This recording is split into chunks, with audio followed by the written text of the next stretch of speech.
Hello dear students, स्वागत है आपका फार्मा एजुकेशन के सबसे बड़े डिजिटल प्लेटफॉर्म जीडीसी क्लासेस में। दोस्तों, आज हम इस वीडियो में बात करने वाले हैं आरआरबी तेजस फार्मासिस्ट सीरीज के तहत कुछ इंपॉर्टेंट टॉपिक के एमसीक्यूज। वो इंपॉर्टेंट टॉपिक्स आपके लिए गए हैं फार्मास्यूटिकल इंजीनियरिंग से, और ये टॉपिक के नाम है हमारे flow of fluid, flow of heat, size reduction, size separation, drawing, mixing and distillation. तो दोस्तों, ये आरआरबी फार्मासिस्ट की जो सीरीज है तेजस, काफी इसको कह सकते हैं कि काफी इंपॉर्टेंट सीरीज है आपकी तैयारी के लिए। जो आपके आरआरबी फार्मासिस्ट का जो स्टूडेंट्स हैं, आरआरबी फार्मासिस्ट एग्जाम की तैयारी कर रहे हैं, उनके लिए ये काफी फ्रूटफुल रहेगी ये सीरीज। तो दोस्तों, इस सीरीज को रेगुलरली आप अटेंड कीजिए और इसमें जो क्वेश्चंस हैं उनको आप ध्यान से सुनिए, उनको देखिए और उनके एक्सप्लेनेशन पर भी गौर कीजिएगा, क्योंकि इससे रिलेटेड क्वेश्चन या हो सकता है कि सिमिलर क्वेश्चन आपको आपके आरआरबी के फार्मासिस्ट एग्जाम में आने वाले समय में देखने के लिए मिल सकते हैं। चलिए तो दोस्तों, शुरू करते हैं आज का डिस्कशन, जिसमें हम सबसे पहले क्वेश्चन नंबर फर्स्ट के बारे में बात करते हैं। क्वेश्चन नंबर फर्स्ट आपका है, precise control of flow is obtained by which one of the following. तो यहां पर फ्लो ऑफ फ्लूइड से लिया गया क्वेश्चन है। दोस्तों, यहां पर अगर हम देखें फ्लो ऑफ फ्लूइड में आपने डिफरेंट टाइप के वाल्व पढ़ते होंगे, डिफरेंट टाइप के पंप्स पढ़ते हैं।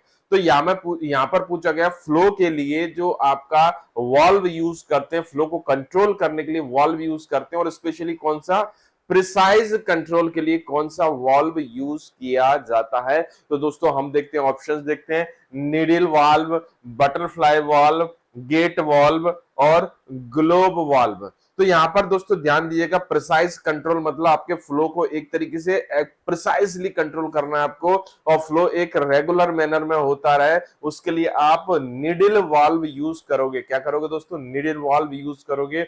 तो यहां पर दोस्तों हमारा जो आंसर होने जा रहा है इस क्वेश्चन का, वो है हमारा नीडल वाल्व। चलिए आंसर चेक करते हैं। A is the right answer, needle valve. और देख सकते हैं यहाँ पर ये पूरा डिस्क्रिप्शन है, इस डिस्क्रिप्शन पर हम लोग जाएंगे, बात करेंगे इस डिस्क्रिप्शन पर। तो यहाँ पर देखिए अलग अलग टाइप के आप देख सकते हैं, अलग अलग टाइप के वाल्व हैं, उनकी क्या क्या खूबसूरती है, उनकी क्या क्या स्पेशलिटी है, उस पर हम बात करते हैं। तो सबसे पहले हम प्लग कॉक वाल्व के बारे में बात करें।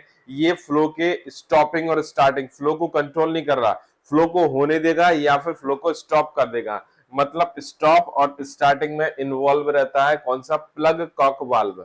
दूसरा है आपका ग्लोब वाल्व।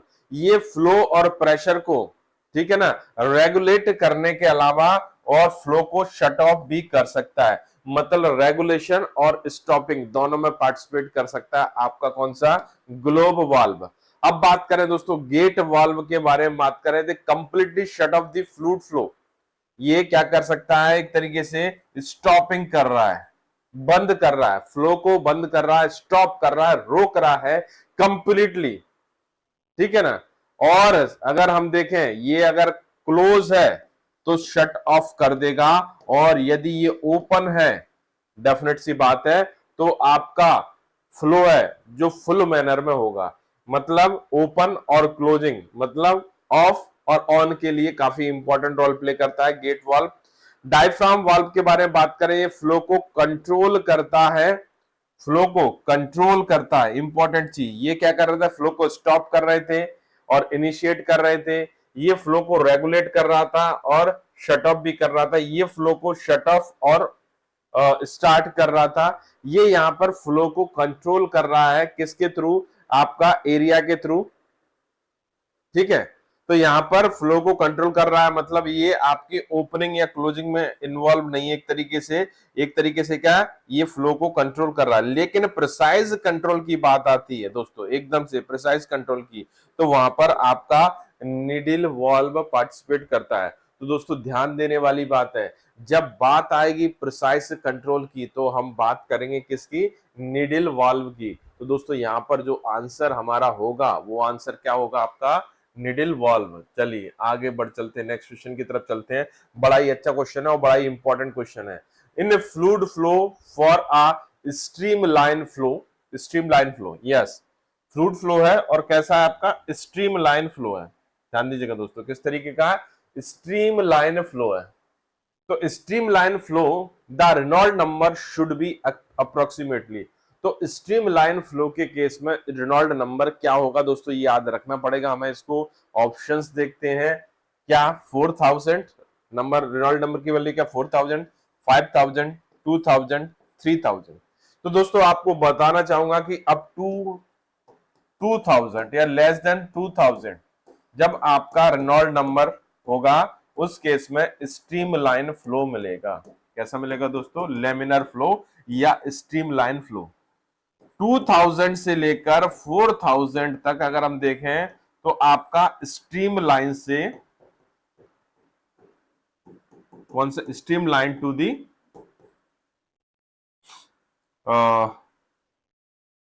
टर्बुलेंट। स्ट्रीमलाइन से क्या मिलेगा दोस्तों, टर्बुलेंट मिलेगा। मतलब स्ट्रीमलाइन से लेकर टर्बुलेंट, मतलब यहां पर फ्लेक्सिबिलिटी रहेगी, एक फ्लक्चुएशन होगा एक तरीके से।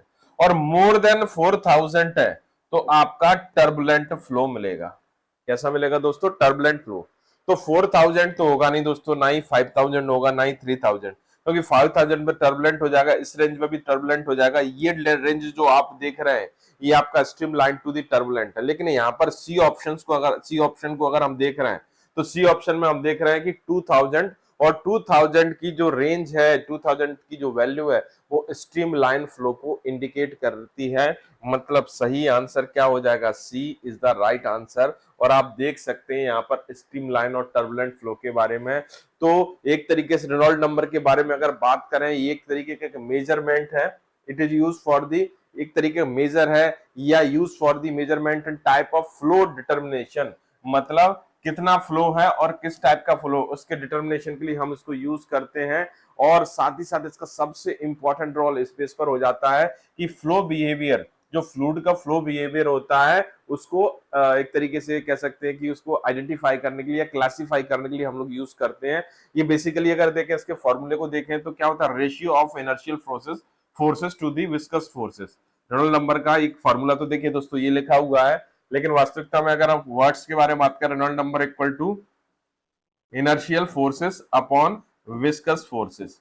इससे आप रेनॉल्ड नंबर को फाइंड आउट कर सकते हैं। तो रेनॉल्ड नंबर में आप देख सकते हैं लेमिनर फ्लो या स्ट्रीमलाइन फ्लो है, और ये दूसरा आपका देख सकते हैं आप टर्बुलेंट फ्लो है। ओके, अब यहां पर देखते हैं ये फॉर्मूला जो दिया है, Reynold number equal to D U rho upon eta. तो डी का मतलब डायमीटर ऑफ पाइप, यू मतलब एवरेज वेलोसिटी, रो मतलब डेंसिटी ऑफ लिक्विड, और rho is the viscosity of fluid या लिक्विड।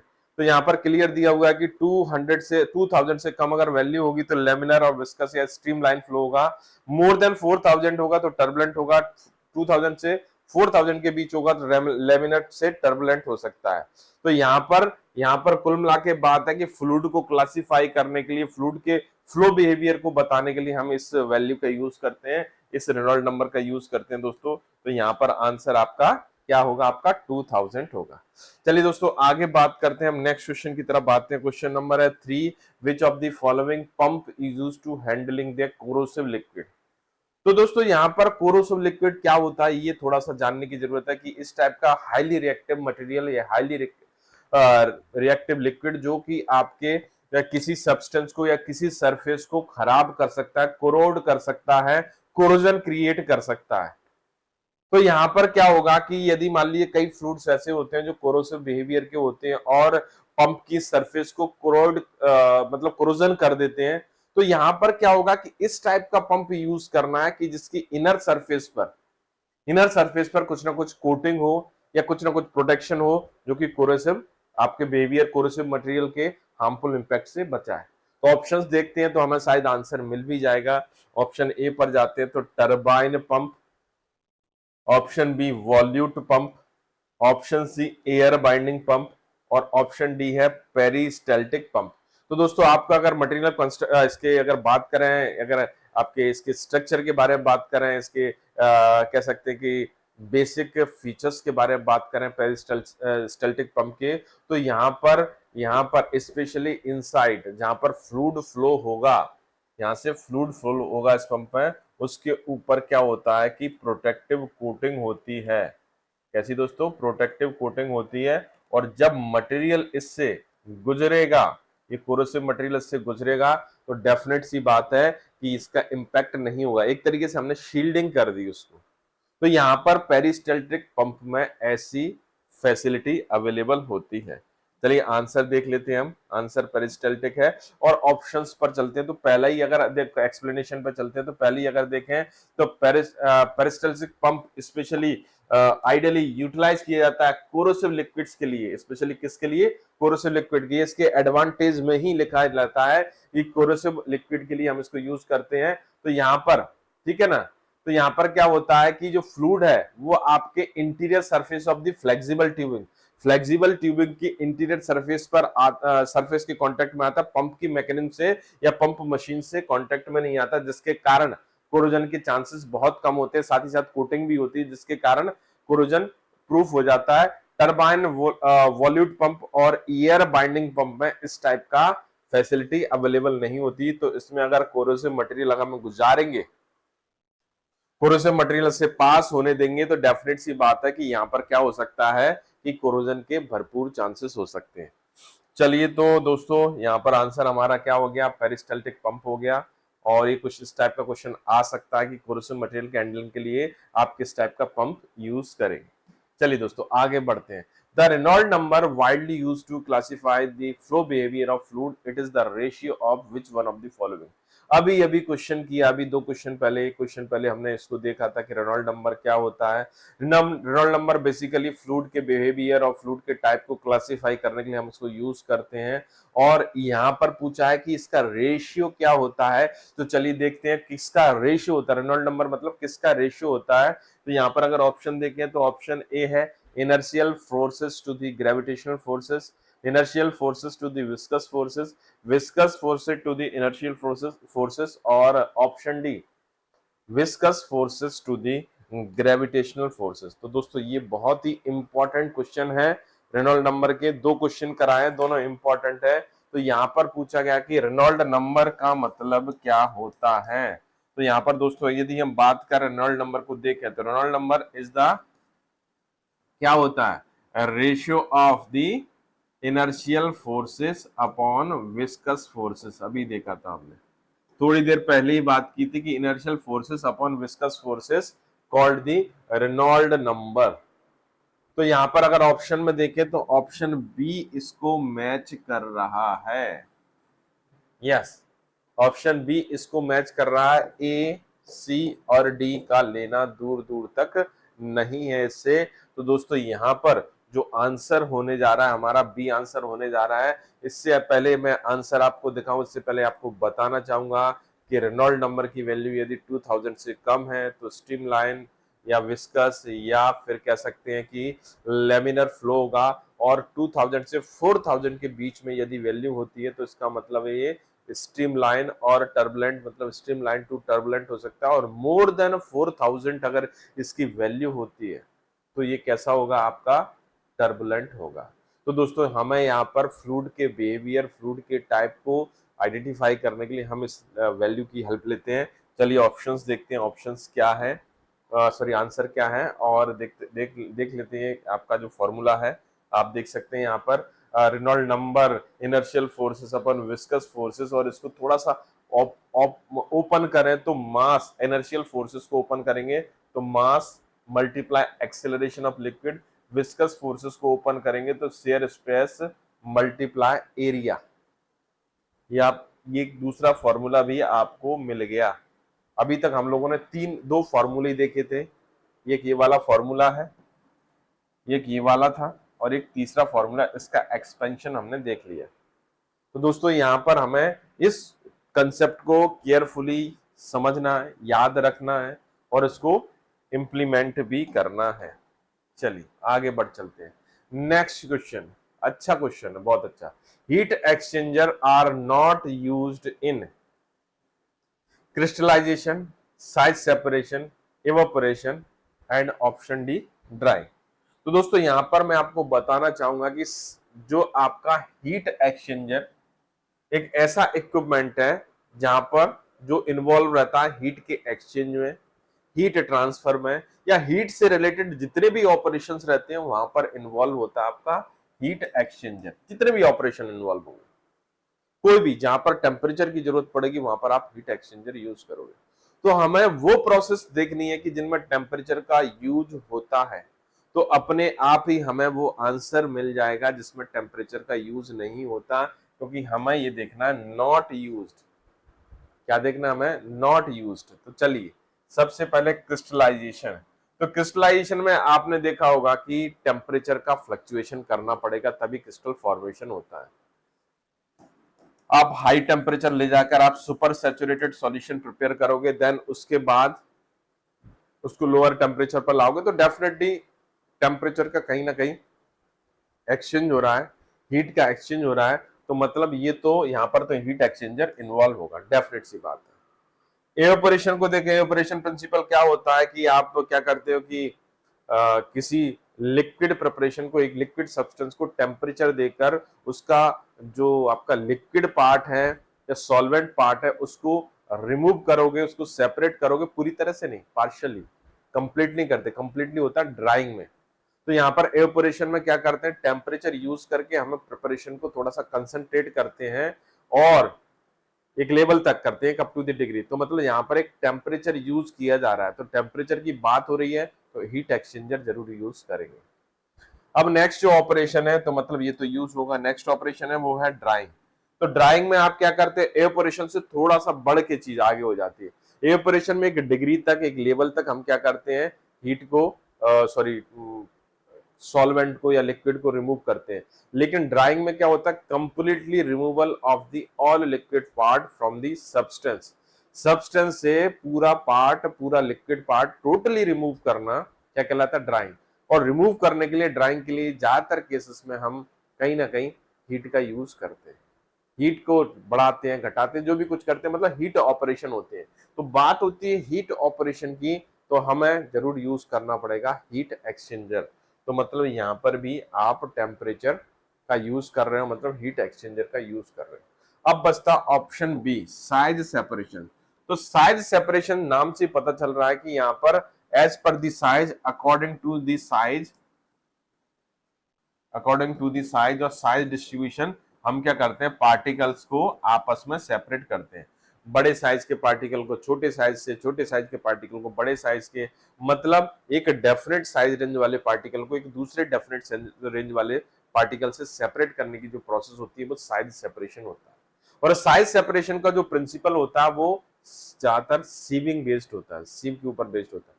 हीट का कोई यूटिलाइजेशन नहीं होता है, हीट का किसी तरह का यूज नहीं होता है। तो मतलब आंसर क्या होना चाहिए, हमारा आंसर ये होना चाहिए। आंसर क्या होगा दोस्तों, बी।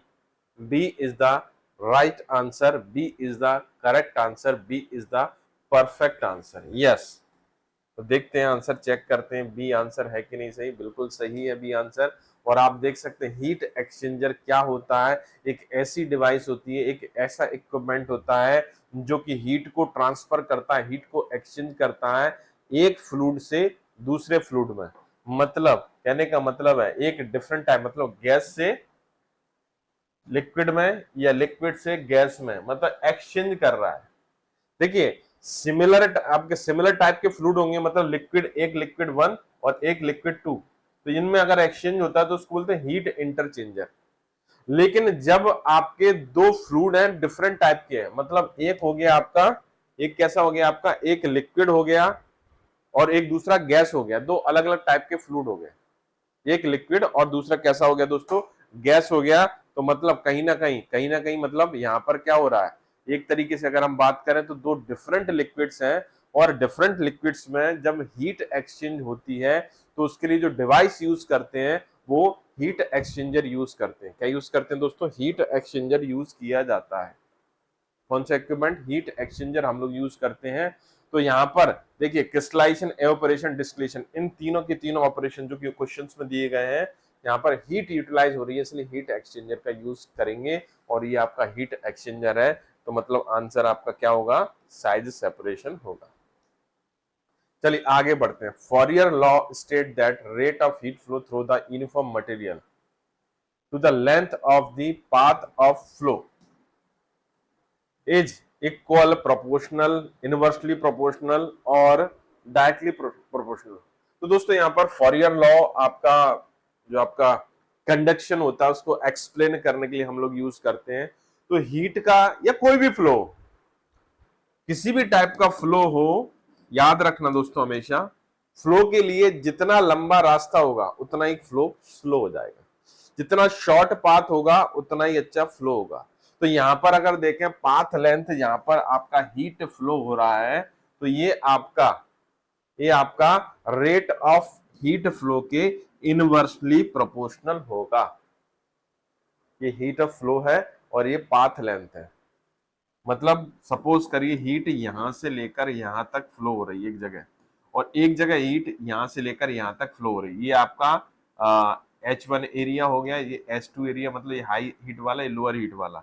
इधर H3, ये H4, तो ये आपका हायर हीट वाला, लोअर हीट वाला। तो यहाँ पर देखिए इसमें पाथ लेंथ शॉर्ट है, तो मतलब हीट फ्लो यहाँ पर ज्यादा होगा।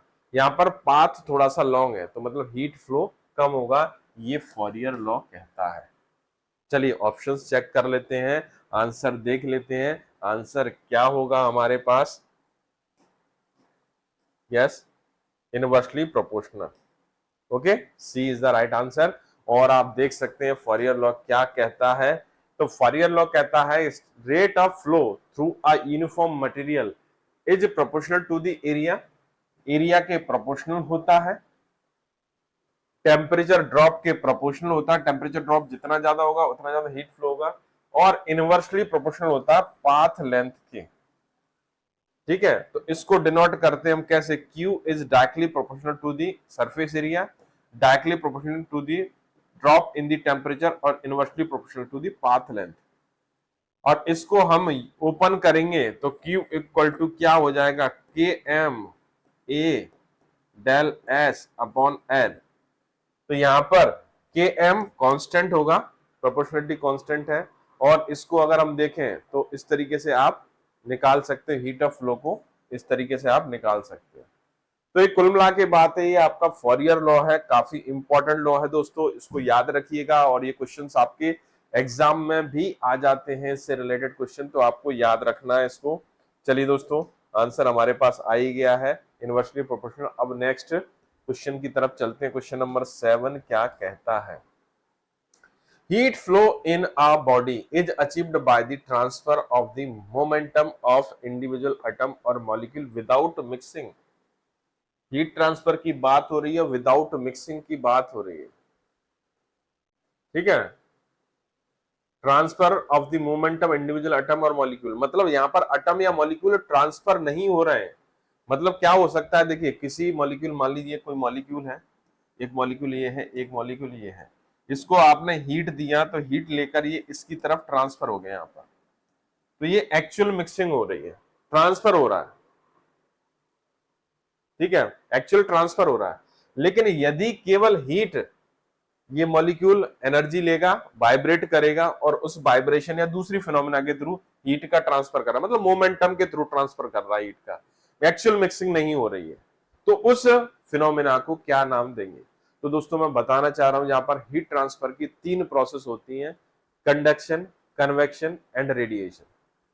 तो कंडक्शन में क्या होता है दोस्तों? सबसे पहले अगर बात करें तो कंडक्शन में हीट का ट्रांसफर होगा, but without actual mixing of the particle. मतलब हाई हीट वाला पार्टिकल लोअर हीट वाले पार्टिकल के साथ मिक्स नहीं होगा, केवल हीट ट्रांसफर होगी, मोमेंटम के थ्रू ट्रांसफर होगी, इसको एनर्जी मिलेगी, वाइब्रेशन होगा, और एक पार्टिकल से दूसरे पार्टिकल, दूसरे पार्टिकल से तीसरे पार्टिकल, या दूसरे एरिया से तीसरे एरिया, तीसरे एरिया से चौथे एरिया में, इस तरीके से हीट का ट्रांसफर होता रहेगा, तो उसको बोलते हैं कंडक्शन। कन्वेक्शन में क्या होता है? Actual mixing of the particle. मतलब जैसे ही पार्टिकल को हीट मिला, वो ट्रांसफर हो गया, दूसरी तरफ चला गया, मूव कर गया उठकर। देखिए यहां पर मूव कर गया था, इस तरफ आ गया था, मूव करने के बाद अपनी एनर्जी दूसरे को ट्रांसफर कर दी। तो एक्चुअल मूवमेंट ऑफ पार्टिकल और मिक्सिंग ऑफ पार्टिकल से जो आपको हीट ट्रांसफर मिलेगा, वो हीट ट्रांसफर होगा आपका कन्वेक्शन। तीसरा सबसे इंपॉर्टेंट चीज है आपका रेडिएशन। रेडिएशन का मतलब क्या होता है कि यहाँ हीट तो ट्रांसफर हो रही है, बट ना ही आपके मोमेंटम के थ्रू हो रही है, ना एक्चुअल मिक्सिंग के थ्रू हो रही थी, यहाँ पर हीट रेडिएशन के थ्रू ट्रांसफर हो रही है। जब हम किसी चीज को, किसी सब्सटेंस को हम हीट करते हैं तो डिफरेंट टाइप के रेडिएशन डेवलप होते हैं। ये रेडिएशन आपके हाई टेम्परेचर रीजन से लोअर टेम्परेचर रीजन की तरफ ट्रांसफर होंगे, और इसके साथ में हीट भी ट्रांसफर हो जाएगा। तो तीसरा हो गया रेडिएशन। लेकिन अभी तो मैंने आपको तीनों टाइप के ऑप्शंस को एक्सप्लेन कर दिया, तीनों ऑप्शंस को एक्सप्लेन कर दिया। लेकिन यहाँ पर क्वेश्चन को अगर देखें तो क्वेश्चन के हिसाब से जो आंसर हमारा निकल रहा है वो निकल रहा है आपका कंडक्शन। एक्चुअल में कंडक्शन में आपका जो एक्चुअल मिक्सिंग नहीं होती, ना ही रेडिएशन इन्वॉल्व होता, तो मतलब आंसर क्या हो जाएगा, A conduction. Yes, A is the right answer. और आप देख सकते हैं यहाँ पर possible description, conduction, convection, radiation. तो सबसे पहले कंडक्शन ही है, तो यहाँ पर विदाउट मिक्सिंग मोमेंटम के थ्रू हीट का ट्रांसफर हो रहा है, आप देख सकते हैं कंडक्शन इस तरीके से। कन्वेक्शन आप देख सकते हैं अंदर जो वाटर बॉईल कर रहा है, तो यहाँ पर वाटर का जो जो मॉलिक्यूल्स है वो एनर्जी लेके वेपर के फॉर्म में कन्वर्ट हुए और ऊपर की तरफ चले जाएंगे, फिर वापस आएंगे, अपनी हीट को दूसरे मॉलिक्यूल को ट्रांसफर करेंगे तो वो चला जाएगा। और तीसरा रेडिएशन आप देख रहे हैं, इस पर हीट कर रहे हैं। ओके, चलिए आगे बढ़ते हैं, नेक्स्ट क्वेश्चन की तरफ आते हैं। क्वेश्चन नंबर 8, ये भी हीट ट्रांसफर से लिया गया है। It is used for the heat transfer from one liquid to another और from one gas to another through a metal bar. मतलब यहाँ पर सीधा सा हिसाब किताब है, एक लिक्विड से दूसरे लिक्विड या एक गैस से दूसरे लिक्विड, मतलब लिक्विड 1 से लेकर लिक्विड 2 या गैस 1 से ट्रांसफर और गैस 2। देखिए मैं आपको बताना चाहूंगा फ्लूइड का मतलब क्या होता है, कई बच्चों को पता नहीं रहता। फ्लूइड का मतलब होता है जिसमें फ्लूइडिटी हो, वो फ्लूइड कहलाता है। तो मतलब यहां पर देखें लिक्विड एंड गैस दोनों में फ्लूइडिटी होती है, लिक्विड और गैस दोनों में ही फ्लूइडिटी होती है, इसलिए इनको फ्लूइड बोलते हैं। तो लिक्विड से लिक्विड में हीट ट्रांसफर हो या गैस से गैस में हीट ट्रांसफर हो, तो मतलब एक ही टाइप के फ्लूइड है, तो मतलब इंटरचेंजेबल हो रहा है। तो इसमें क्या होगा, ऑप्शन अगर देखें, heat interchange, heat exchange, plate heat exchange, heater. तो यहाँ पर इंटरचेंजिंग हो रही है, मतलब इस एक ही टाइप के फ्लूइड में ये चेंजेस हो रहे हैं। तो इसलिए आंसर क्या हो रहा है, हीट इंटर, मतलब हीट का ट्रांसफर एक फ्लूइड से दूसरे फ्लूइड में नहीं हो रहा, एक ही टाइप के फ्लूइड से दूसरे टाइप के फ्लूइड में हो रहा है।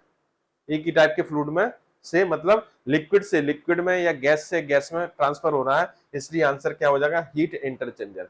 अगर लिक्विड से गैस में होता तो यहाँ पर हीट एक्सचेंजर आंसर हो जाता, लेकिन यहाँ पर लिक्विड से लिक्विड में है, गैस से गैस में है, तो इसलिए आंसर क्या होगा, हीट इंटरचेंजर। क्या होगा दोस्तों आंसर यहाँ पर, हीट इंटरचेंजर। मतलब आंसर हमारा आ गया heat interchanger, is the right answer. और आप देख सकते हैं यहाँ पर दोनों का डिस्क्रिप्शन, हीट एक्सचेंजर में आपका जो ट्रांसफरिंग हो रही है वन लिक्विड से अनदर फ्लूइड में, और हीट इंटरचेंजर में वन लिक्विड से दूसरे लिक्विड में या दूसरे एक गैस से दूसरे गैस में, मतलब यहाँ पर फ्लूइड सिमिलर रहेगा, गैस है तो गैस, लिक्विड है तो लिक्विड। चलिए दोस्तों आगे बात करते हैं, नेक्स्ट क्वेश्चन की तरफ आगे। लिक्विड विच डिकम्पोज एट और below their boiling point are purified by. तो ये डिस्टिलेशन का क्वेश्चन है दोस्तों। अब हम आ गए डिस्टिलेशन वाले टॉपिक पर, तो यहाँ पर देखते हैं ऑप्शंस चेक करते हैं, फिर इसके बारे में बात करते हैं। Fractional distillation, destructive distillation, steam distillation और डिस्टिलेशन अंडर रिड्यूस्ड प्रेशर। तो दोस्तों थोड़ा सा डिस्टिलेशन के बारे में बताना चाहूंगा कि डिस्टिलेशन एक प्रोसेस, ऐसी प्रोसेस होती है जिसमें टू मिसिबल लिक्विड्स को according to their boiling point और देयर वेपर प्रेशर हम लोग क्या करते हैं, सेपरेट करते हैं। उस प्रोसेस को बोलते हैं डिस्टिलेशन। डिस्टिलेशन का यूज हम देखा है कि हमने स्पेशली एल्कोहल इंडस्ट्री में इसका बहुत यूज किया जाता है, पेट्रोलियम इंडस्ट्री में भी इसका बहुत ज्यादा यूज करते हैं, वाटर के प्यूरिफिकेशन के लिए हम डिस्टिलेशन का यूज करते हैं। There are lot of application of the distillation in our daily routine life and industrial field. लेकिन यहाँ पर बात ये हो रही है कि ऐसा लिक्विड है जहां पर क्या करना पड़ता है, देखिए डिस्टिलेशन के लिए क्या करना पड़ता है कि आपको उसके बॉइलिंग पॉइंट पर लेकर जाना पड़ता है, तब जाके सेपरेट होता है। नॉर्मल प्रोसेस यही होता है, क्योंकि बॉइलिंग पॉइंट पर जाएंगे तभी उसका एक जो उसका vapour pressure equal to atmospheric pressure हो जाएगा और वेपर्स बनेंगी, तभी तो हम उसको सेपरेट कर पाएंगे। लेकिन यहाँ पर मुद्दे की बात ये, प्रॉब्लम ये आ रही है कि लिक्विड ऐसा है कि इसको बॉइलिंग टेम्परेचर पर लेकर जा रहे हैं, उसके बॉइलिंग पॉइंट पर लेकर जा रहे हैं, और या कह सकते हैं उसको वेपर में कन्वर्ट कर रहे हैं उस पर्टिकुलर टेम्परेचर पर, तो वो डिकम्पोज हो जा रहा है। तो उसके लिए बेस्ट सुटेबल मेथड क्या होगी, fractional distillation, destructive distillation, steam distillation और डिस्टिलेशन अंडर रिड्यूस्ड प्रेशर। तो दोस्तों यहाँ पर थोड़ा सा हमें सोचना पड़ेगा, क्योंकि प्रॉब्लम है तो प्रॉब्लम का सॉल्यूशन हमें खोजना पड़ेगा। तो हमें कहीं ना कहीं उस पर्टिकुलर, क्योंकि यहाँ पर एक पर्टिकुलर देखिए जो बॉइलिंग पॉइंट है वह टेम्परेचर होता है जिस पर आपका सब्सटेंस का vapour pressure equal to atmospheric pressure, और इसी से क्या होगा, आपका डिस्टिलेशन शुरू होता है। हमें कुछ कैसे ना कैसे करके इस बॉइलिंग पॉइंट को कम करना पड़ेगा, मतलब इस टेम्परेचर को रिड्यूस करना पड़ेगा, तभी तो जाकर हमें क्या होगा। क्योंकि देखिए सपोज करिए मान लीजिए 100 डिग्री सेंटीग्रेड है इसका, इस पर्टिकुलर लिक्विड है, कोई लिक्विड है, उसका बॉइलिंग पॉइंट कितना है, 100 डिग्री सेंटीग्रेड है, और 100 डिग्री सेंटीग्रेड पर बहुत डिकम्पोज हो रहा है। हमें करना है उसका डिस्टिलेशन, दोनों काम करने हैं, आपको डिकम्पोजिशन से ही बचाना है उसको और आपका डिस्टिलेशन भी करना है। तो हमें क्या करना पड़ेगा, वैक्यूम क्रिएट करना पड़ेगा, ठीक है ना, वैक्यूम क्रिएट करना पड़ेगा। उस वैक्यूम के इन्फ्लुएंस में रिड्यूस प्रेशर करना पड़ेगा, उस वैक्यूम मतलब प्रेशर को रिड्यूस करना पड़ेगा, इसके कारण वैक्यूम क्रिएट करना पड़ेगा, तो उसका बॉइलिंग पॉइंट क्या हो जाएगा, डिक्रीज हो जाएगा, बॉइलिंग टेम्परेचर क्या हो जाएगा, डिक्रीज हो जाएगा। हो सकता है कि 80 डिग्री सेंटीग्रेड पर ही वो उसका बॉइलिंग पॉइंट आ जाए। तो यहां पर वैक्यूम का यूज करके या प्रेशर को रिड्यूस करके हम उसके बॉइलिंग पॉइंट को कम करेंगे और डिस्टिलेशन अचीव कर लेंगे। तो इस केस में हमें स्पेशली क्या करना पड़ेगा दोस्तों, डिस्टिलेशन करना पड़ेगा, लेकिन अंडर रिड्यूस प्रेशर। कब करना पड़ेगा, रिड्यूस प्रेशर पर करना पड़ेगा। मतलब आंसर हो जाएगा दोस्तों यहां पर D, distillation under reduced pressure. D is the right answer. चलिए आप देख सकते हैं डिस्टिलेशन अंडर रिड्यूस प्रेशर के बारे में काफी कुछ बता दिया। फिर उसके बाद है फ्रैक्शनल डिस्टिलेशन। यहाँ पर क्या होता है कि अलग अलग बॉइलिंग टेम्परेचर वाले जो आपके कह सकते हैं बॉइलिंग पॉइंट वाले सब्सटेंसेस रहते हैं, और स्पेशली अगर हम बात करें वो लिक्विड मिक्सचर कहलाता है। तो यहाँ पर एक एक करके आपको अलग अलग टेम्परेचर प्रोवाइड करेंगे, तो हर उसके बॉइलिंग पॉइंट पर वो आपका जो लिक्विड है वो सेपरेट होता चला जाएगा, मतलब टुकड़ों में सेपरेट होगा, फ्रैक्शन में सेपरेट हो जाएगा, इसलिए फ्रैक्शनल डिस्टिलेशन। ओके। और स्टीम डिस्टिलेशन में हम क्या करते हैं कि प्रोसेस को फास्ट करने के लिए स्टीम का यूज करते हैं, जिसके कारण क्या होगा कि उसका, ठीक है, हाई बॉइलिंग पॉइंट वाला, क्योंकि क्या होगा स्टीम यूज करने से क्या एडवांटेज होता है दोस्तों, स्टीम अगर यूज करते हैं तो उसका बॉइलिंग पॉइंट, हमें बॉइलिंग पॉइंट को अचीव करने में जो टाइम है वो हमें कम लगेगा, क्योंकि स्टीम के कारण हीट ज्यादा प्रोड्यूस होगी, इसके कारण हमें जो टाइम लगना है सेपरेशन में, जो टाइम लगना है वो कम हो जाएगा। तो आपका जो सब्सटेंस है वो जल्दी से जल्दी क्या हो जाएगा, सेपरेट हो जाएगा। डिस्ट्रक्टिव डिस्टिलेशन में हम क्या करेंगे, decomposition product of the constitute of the organic matter burnt in the absence of air, specially इस टाइप के सब्सटेंसेस जो कि आपके डिकम्पोज हो जाते हैं, ठीक है, उसके लिए हम इस मेथड का यूज कर सकते हैं। चलिए आगे बढ़ते हैं। नेक्स्ट है आपका aromatic spirit of ammonia IP 1996 is prepared by, question number 10 है, इसका आंसर क्या होगा देखते हैं हम। एरोमेटिक स्पिरिट ऑफ अमोनिया कैसे बनाते हैं, maceration, distillation process, percolation process, decoction process. हमारा काम आसान कर दिया। इसमें से अगर बात करें दोस्तों, ये तीन मेथड जो दे रखी हैं, कौन सी, मैसिरेशन, पर्कुलेशन, डिकॉक्शन, ये तीनों की तीनों मेथड जो होती हैं आपकी किसकी होती हैं, आपकी एक्सट्रैक्शन मेथड होती है। और एक्सट्रैक्शन का मतलब क्या होता है कि सब्सटेंस को, जो आपका एक तरीके से कह सकते हैं कि ड्रग होती है, उसको आप एक्सट्रैक्ट आउट करते हो किसी दिए गए, मतलब कह सकते हैं कि ऑब्जेक्ट से, लीफ से, रूट से, स्टेम से, बार्क से, जो ड्रग आपने निकालनी है, जो आपको ड्रग चाहिए, उसको सेपरेट करने की प्रोसेस, एक्सट्रैक्ट आउट करने की प्रोसेस क्या कहलाती है, आपकी एक्सट्रैक्शन कहलाती है। और एरोमेटिक स्पिरिट ऑफ अमोनिया में इस टाइप का एक्सट्रैक्शन की रिक्वायरमेंट नहीं होती, यहां पर रिक्वायरमेंट होती है डिस्टिलेशन की, क्योंकि यहां पर स्पिरिट की बात हो रही है, और जहां बात होती है स्पिरिट मतलब एल्कोहल की, तो वहां ज्यादातर केस में हम लोग क्या फॉलो करते हैं, डिस्टिलेशन फॉलो करते हैं। तो मतलब यहां पर जो आंसर हमारा हो जाएगा दोस्तों, वो क्या हो जाएगा, हमारा बी आंसर हो जाएगा, distillation process. Okay, B is the right answer. Okay, चलिए तो आगे देखते हैं, हम आगे बात करते हैं। तो ये क्वेश्चन नंबर 10 था, इसका आंसर था डिस्टिलेशन प्रोसेस।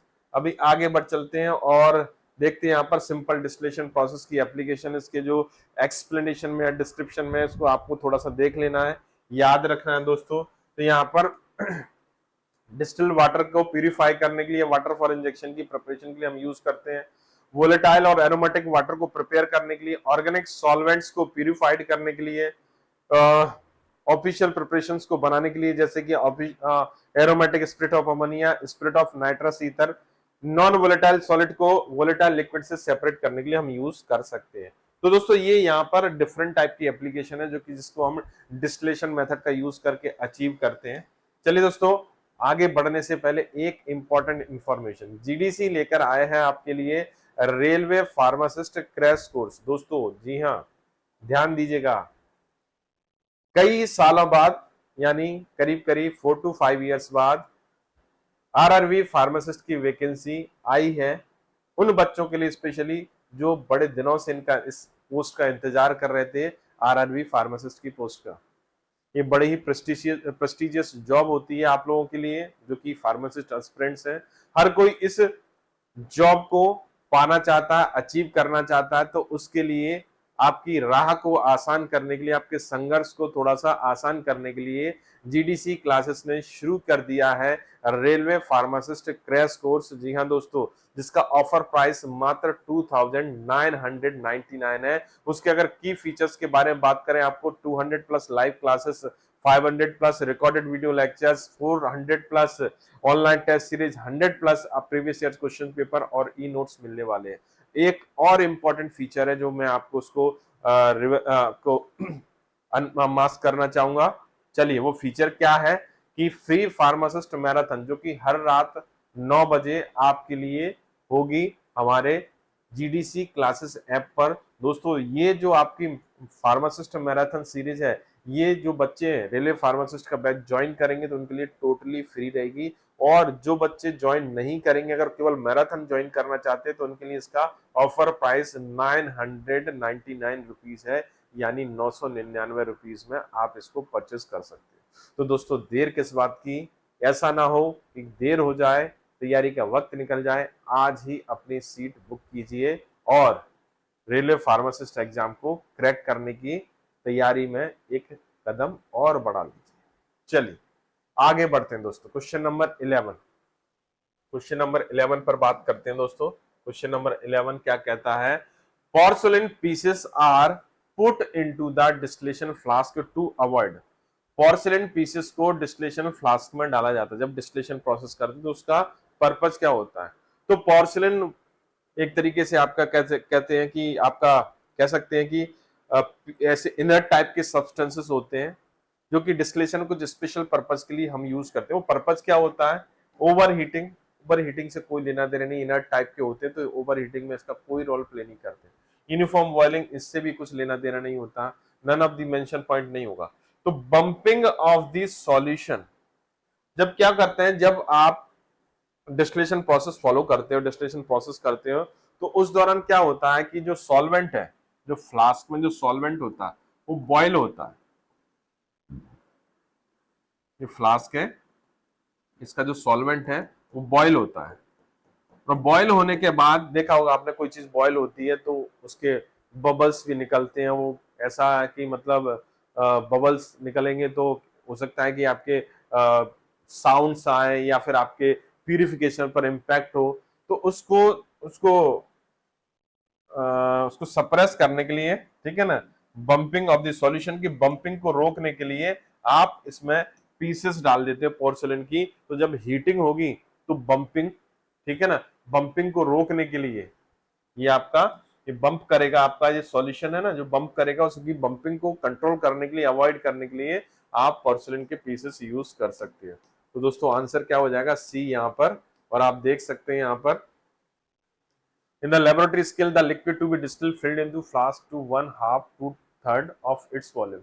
तो कभी भी आप डिस्टिलेशन प्रोसेस करोगे तो फ्लास्क को आपको आपको आधे से लेकर 3/4 तक उसको भरना पड़ेगा, और पोर्सिलिन के या कह सकते हैं पोरस पोर्ट के पीसेस आपको बंपिंग को अवॉइड करने के लिए इसमें ऐड करना पड़ेगा।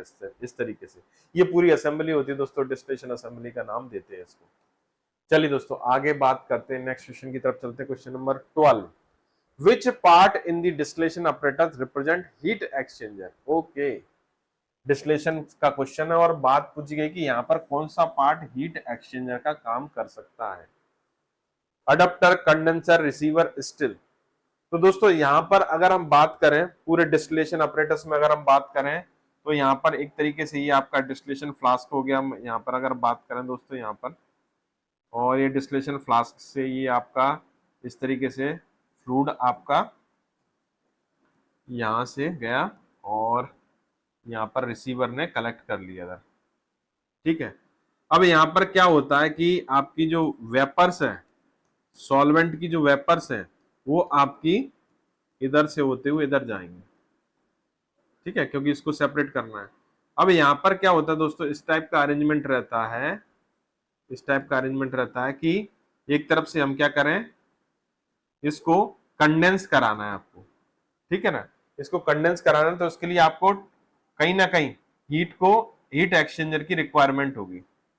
इसकी हीट एक्सचेंजर की रिक्वायरमेंट होगी। यूजुअली हम क्या करते हैं, वाटर का फ्लो करते हैं, तो वाटर क्या करता है, ये जो आपके मॉलिक्यूल्स हैं, जो आपके सॉल्वेंट के मॉलिक्यूल्स हैं, जो वेपर के फॉर्म में है, इनकी हीट को क्या कर लेगा, एब्जॉर्ब कर लेगा, जिसके कारण ये वेपर, जो वेपर मॉलिक्यूल है, ये किस में कन्वर्ट हो जाएंगे, ये आपके वेपर से लिक्विड में कन्वर्ट हो जाएंगे। वेपर से किस में कन्वर्ट हो जाएंगे दोस्तों, लिक्विड में कन्वर्ट हो जाएंगे, vapour to the liquid. Okay, तो मतलब कहीं ना कहीं अगर हम बात करें इस पूरे असेंबली में, कंडेंसर को अगर देखें तो कंडेंसर एक ऐसा पार्ट होता है जहां पर हीट का एक्सचेंज होता है, करना ही पड़ेगा।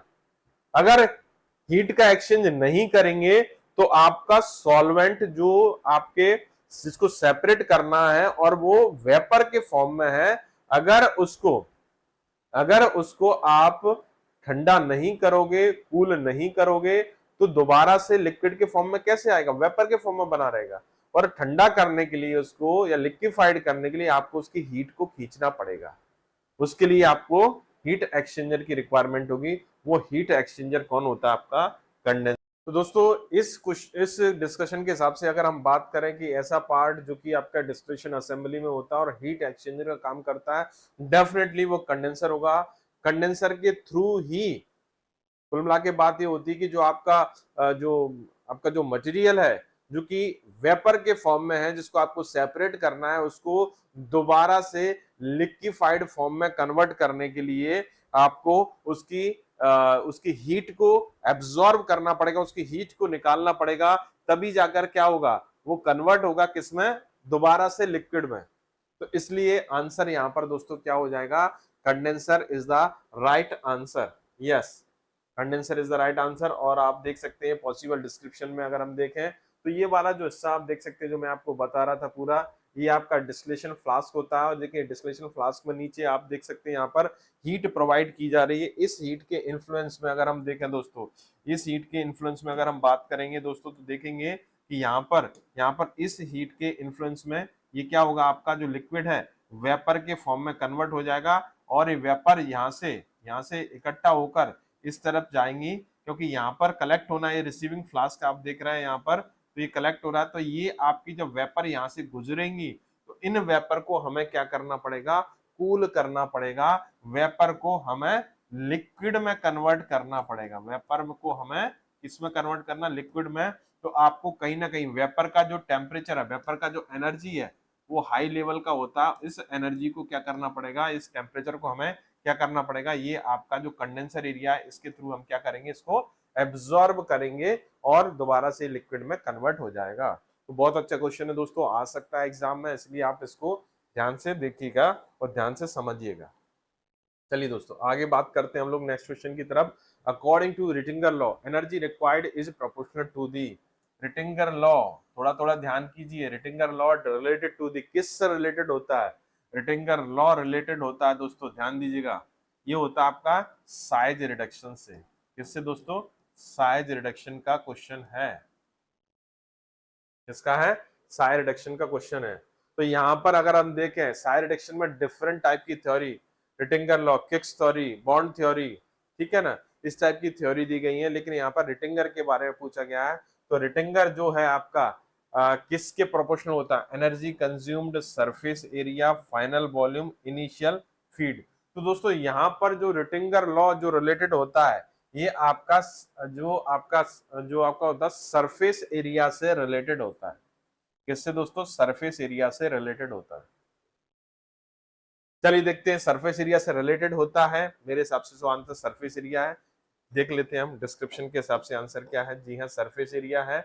और आप देख सकते हैं यहाँ पर रिटिंगर थ्योरी, रिटिंगर हाइपोथेसिस कहती है कि साइज रिडक्शन के लिए जो एनर्जी रिक्वायर्ड होती है वो आपके डायरेक्टली प्रोपोर्शनल होती है to the new surface area produce. मतलब जब भी हम क्या करते हैं, ध्यान दीजिएगा, ये पार्टिकल है मान लीजिए, और इसको आपने वर्क किया, वर्क मतलब एनर्जी, तो एनर्जी जितना आप वर्क करोगे उतना ये पार्टिकल आपका टूट जाएगा, ये पार्टिकल टूट जाएगा। तो जितना ज्यादा एनर्जी दोगे ऑब्वियस सी बात है उतना ज्यादा आपके न्यू पार्टिकल्स क्रिएट होंगे, तो मतलब न्यू सरफेस एरिया क्रिएट होगा। More energy, more decrease in the surface, more decrease in the particle size. ये क्या हो रहा है, आप किसी को एनर्जी दे रहे हो, एनर्जी मतलब वर्क जो भी कुछ है, तो यहां पर क्या होता है, साइज कैसा हो रहा है, डिक्रीज हो रहा है। सरफेस एरिया इंक्रीज हो रहा है, सरफेस फ्री एनर्जी भी इंक्रीज हो रही है। सरफेस एरिया इंक्रीज हो रहा है, सरफेस फ्री एनर्जी भी क्या हो रही है दोस्तों, इंक्रीज हो रही है। तो कुल मिला के बात यह कि नई नई सरफेसेस, देखिए यहां पर एक ही सरफेस थी, यहां पर नई नई सरफेसेस, मान लीजिए आपने और एनर्जी यूज की तो हो सकता है कि और साइज डिक्रीज हो जाए, तो न्यूली सरफेस एरिया या न्यूली फॉर्म्ड सरफेस और ज्यादा हो। तो मतलब यहां पर energy is directly proportional to the new surface area produced. तो यहां पर अगर देखें इक्वेशन आपके पास है, E equal to K R S N minus S I. S I, I बोले तो initial specific surface area, S N मतलब new specific surface area, K R Rittinger constant, और E is the amount of energy या work done. तो ये बहुत important है दोस्तों, उसको याद रखना पड़ेगा हमें। रिटिंगर थ्योरी साइज रिडक्शन से ये भी पूछ लिया जाता है कि रिटिंगर थ्योरी किससे रिलेटेड रहती है, रिटिंगर थ्योरी साइज रिडक्शन से रिलेटेड होती है। तो आंसर हमारा न्यूली सरफेस या सरफेस एरिया होगा। नेक्स्ट क्वेश्चन पर आते हैं, particle size is chiefly reduce in fluid energy mill. Fluid energy mill में आप, फ्लूइड एनर्जी मिल को आप यूज करते हो किसके लिए, पार्टिकल साइज रिडक्शन के लिए। डिफरेंट टाइप की मिलिंग जो प्रोसेस होती है, मिलिंग या इसको बोलते हैं साइज रिडक्शन, कम्बिनेशन, बहुत सारे नाम होते हैं। तो डिफरेंट टाइप के मिल्स यूज किए जाते हैं। क्या यूज करते हैं दोस्तों, डिफरेंट टाइप के मिल्स यूज करते हैं जो कि बड़े साइज के पार्टिकल को स्मॉलर साइज के पार्टिकल्स में कन्वर्ट कर देते हैं। ओके, लार्ज साइज के पार्टिकल को स्मॉलर साइज के पार्टिकल्स में कन्वर्ट कर देते हैं। ये तो हो गई बात। अब यदि हम इसको देखें, बात करें, यहां पर देखिए हर किसी जो आपका इक्विपमेंट है या कह सकते हैं मिल है, जो मिल होता है, जो इक्विपमेंट होता है, उसका एक पर्टिकुलर मैकेनिज्म होती है, पर्टिकुलर मोड ऑफ एक्शन होता है, या पर्टिकुलर प्रिंसिपल होता है। ओके, तो यहां पर फ्लूइड एनर्जी मिल का प्रिंसिपल पूछा गया है। तो देखें, कटिंग कटर मिल का होता है, नहीं होगा, ठीक है ना, इंपैक्ट भी नहीं होगा, प्रेशर भी नहीं होगा। एक्चुअली आपको बताना चाहता हूं, फ्लूइड एनर्जी मिल और बॉल मिल, फ्लूइड एनर्जी मिल और बॉल मिल का दोनों का कंबाइंडली जो प्रिंसिपल होता है, मतलब दोनों ही प्रिंसिपल अप्लीकेबल होते हैं, इंपैक्ट और attrition. Fluid energy mill and ball mill में अगर हम बात करें दोस्तों, बॉल मिल के बारे में बात करें, फ्लूइड एनर्जी मिल के बारे में बात करें, तो दोनों में कंबाइंडली जो प्रिंसिपल यूज होता है वो आपका इंपैक्ट और अट्रीशन। क्वेश्चन चूंकि आपका अकेला फ्लूइड एनर्जी मिल का है तो आपको आंसर सिंपल मिल गया है, लेकिन यदि कभी बॉल मिल का क्वेश्चन पूछ लिया जाए, आपसे पूछ लिया जाए कि बॉल मिल का प्रिंसिपल क्या होगा, तो बॉल मिल का प्रिंसिपल भी इंपैक्ट और अट्रीशन ही होता है। तो आंसर है बी। और आप देख सकते हैं फ्लूइड एनर्जी मिल है, इसमें दोनों आप यूज करते, दोनों प्रिंसिपल आप यूज करते हो, इंपैक्ट और अट्रीशन। ओके, चलिए नेक्स्ट क्वेश्चन पर आ गए, question number 15। Cyclone separator is used for, separator, अब तो काम आसान हो गया हमारा। ड्राइंग में ड्रायर यूज करोगे, डिस्टिलेशन में डिफरेंट टाइप के डिस्टिलेटर यूज करते हैं, डिफरेंट टाइप के डिस्टिलेशन मेथड होती हैं। एवापोरेशन में एवापोरेटर यूज किए जाते हैं।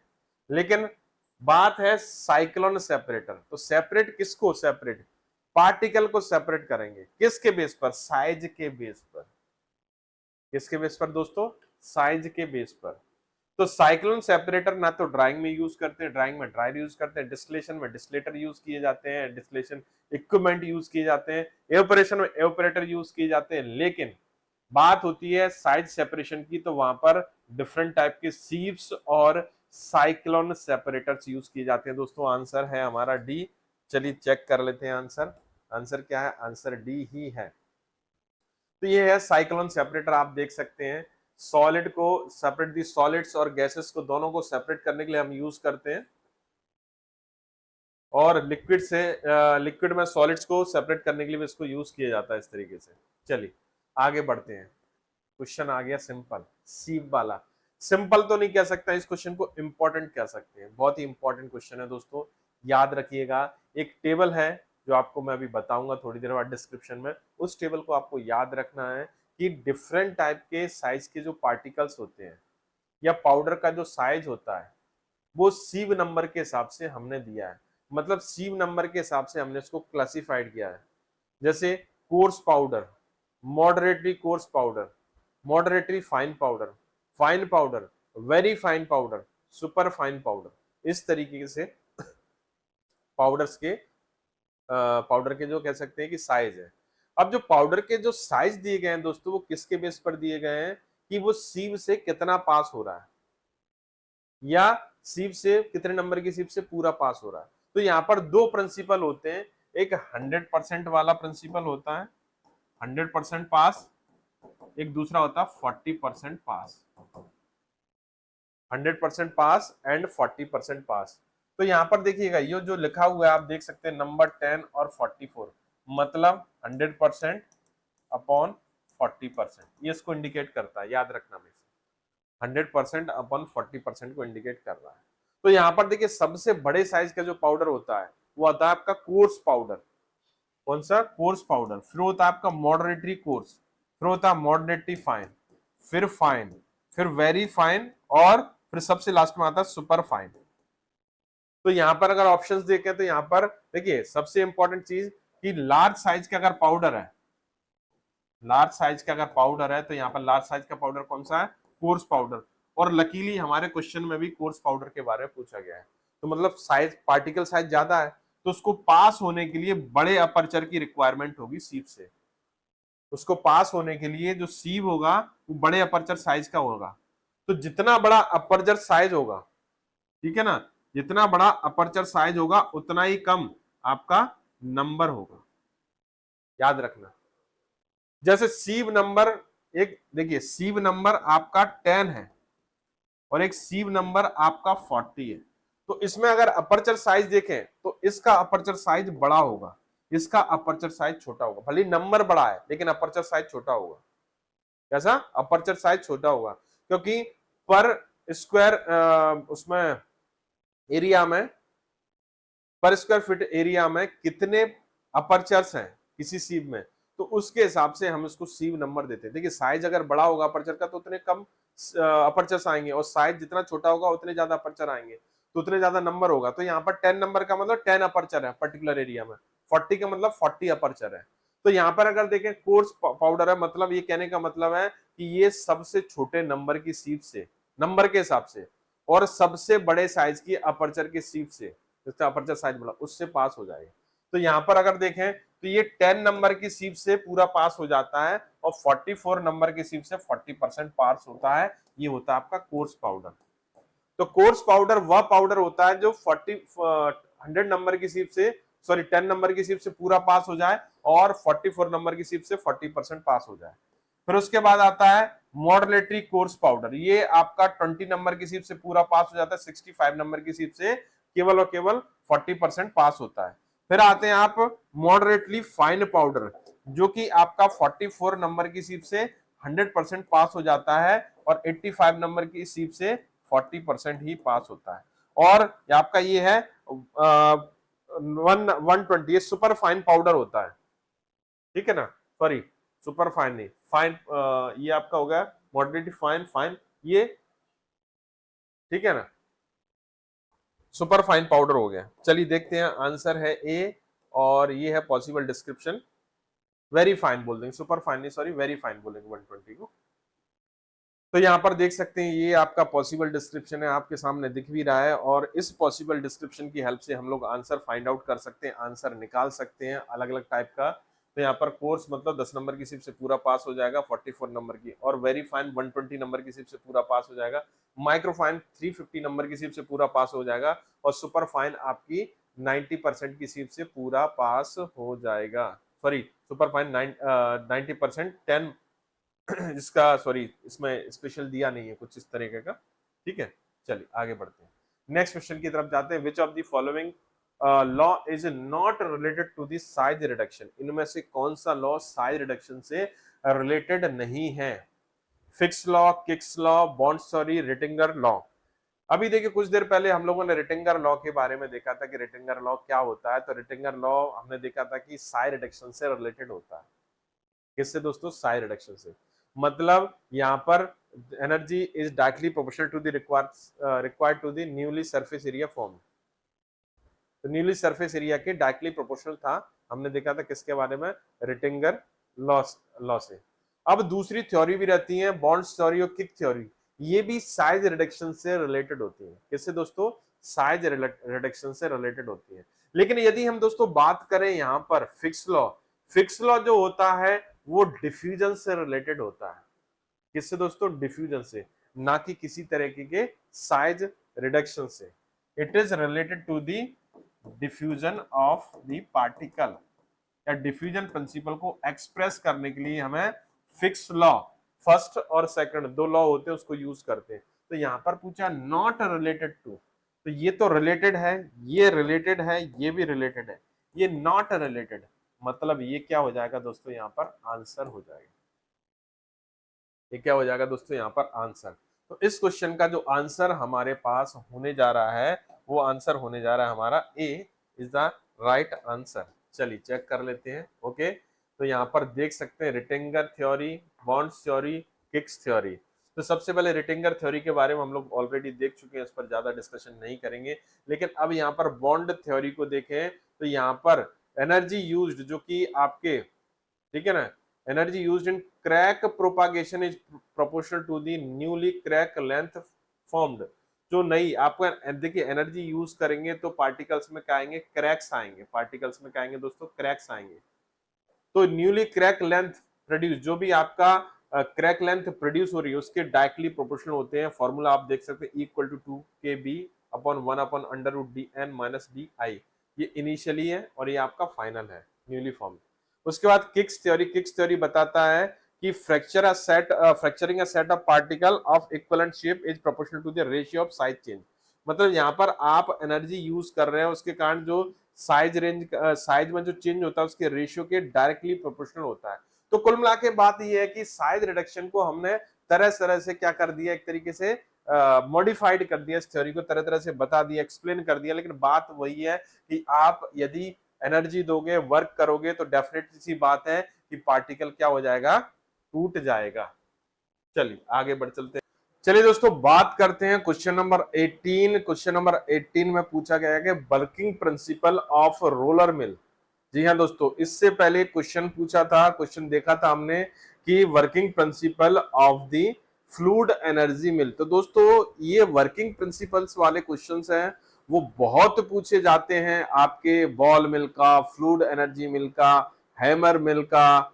सबसे ज्यादा बॉल मिल का पूछा गया है दोस्तों क्वेश्चन। तो आपको ये वर्किंग प्रिंसिपल बहुत दिमाग में रखना है, एक एक मिल का वर्किंग प्रिंसिपल आपको ध्यान रखना है दोस्तों। तो ध्यान दीजिएगा, यहाँ पर क्वेश्चन नंबर 18 में हम लोग देखते हैं working principle of the roller mill. Roller mill का वर्किंग प्रिंसिपल क्या होता है? ऑप्शन ए है इंपैक्ट ओनली, ऑप्शन बी है compression, option C attrition and option D crushing. तो दोस्तों यहाँ पर ध्यान देने वाली बात है कि जो रोलर मिल होता है उसमें रोल्स रहते हैं, रोटेट करते हुए इस तरीके से रोल रहते हैं, और रोल में जब कोई मटेरियल जाता है तो उसका क्या होता है? कंप्रेशन होता है। क्या होता है दोस्तों? कंप्रेशन होता है। तो यहाँ पर अगर हम बात करें, एक तरीके से बात करें कि जो वर्किंग प्रिंसिपल होता है रोलर मिल का, वो क्या होता है दोस्तों, कंप्रेशन होता है। तो चलिए आंसर देखते हैं कि आंसर क्या है। आंसर है बी, कंप्रेशन। और आप देख सकते हैं पॉसिबल डिस्क्रिप्शन कि रोलर मिल का जो बेसिक प्रिंसिपल है, जो फंडामेंटल प्रिंसिपल है, जो वर्किंग प्रिंसिपल है, वो है कंप्रेशन। और यहाँ पर ठीक है ना, crushing and cracking of seed before extraction of fixed oil. तो मतलब यहाँ पर क्रशिंग और क्रैकिंग दोनों होती है। देखिए क्रशिंग भी आंसर हो सकता था, लेकिन क्रशिंग अकेला नहीं होता, यहाँ पर क्रशिंग और क्रैकिंग दोनों हो रही है सीड की। और extract before the extraction of fixed oil, fixed oil के एक्सट्रैक्शन से पहले। तो बेसिकली अगर हम बात करें तो फिक्स्ड ऑयल से ऑयल फाइंड आउट करने के लिए, मतलब जो आपका सीड्स होते हैं उनसे फिक्स्ड ऑयल का एक्सट्रैक्शन करने के लिए हमें ये मिल का यूज करना पड़ता है। इसके अलावा सॉफ्ट टिश्यू की क्रशिंग के लिए हम इसको यूज करते हैं। देखिए बेसिकली प्रिंसिपल आपका कंप्रेशन होता है, क्रशिंग भी होती है, क्रैकिंग भी होती है, बट बेसिक प्रिंसिपल क्या होता है दोस्तों, कंप्रेशन होता है। तो यहाँ पर जो रोलर रहते हैं वो स्टोन के बने हुए रहते हैं दोस्तों, ध्यान दीजिए किसके बने हुए रहते हैं, स्टोन के बने हुए रहते हैं। और इनका कुछ एमएम से लेकर कुछ मीटर तक डायमीटर होता है। और यदि बात करें किसके लिए यूज नहीं किए जाते, तो दोस्तों ध्यान देने वाली बात है, ये एब्रेसिव मटेरियल के लिए यूज नहीं किए जाते। तो रोलर मिल का आंसर था दोस्तों, हमें मिल गया है। चलिए आगे बढ़ चलते हैं। अब बॉल मिल के क्वेश्चन पर पहुंच चुके हैं। क्वेश्चन नंबर है 19। Critical speed of the ball mill is the speed at विच।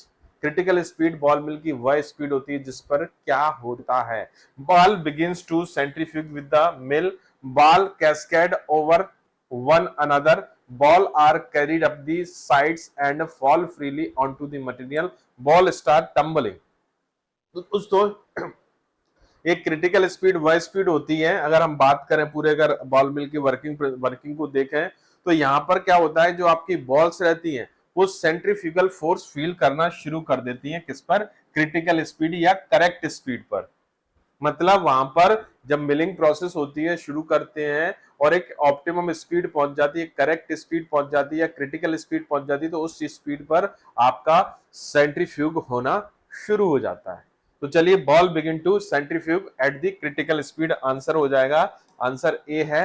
और आप देख सकते हैं यहां पर ये पॉसिबल डिस्क्रिप्शन है। लो स्पीड पर अगर हम बात करें दोस्तों, लो स्पीड जो कि यहाँ पर इस तरीके से बॉल टम्बल होना स्टार्ट होती है। हाई स्पीड पर जो बॉल्स हैं वो आपकी पेरिफेरी पर सेटल हो जाती हैं, और एक करेक्ट स्पीड आने पर बॉल कुछ इस तरीके से ओरिएंटेशन शुरू कर देती है, मींस इनके ऊपर सेंट्रीफ्यूगल फोर्स होना शुरू हो जाता है। चलिए आगे बढ़ चलते हैं। क्वेश्चन नंबर 20 एक और वर्किंग प्रिंसिपल वाला क्वेश्चन है।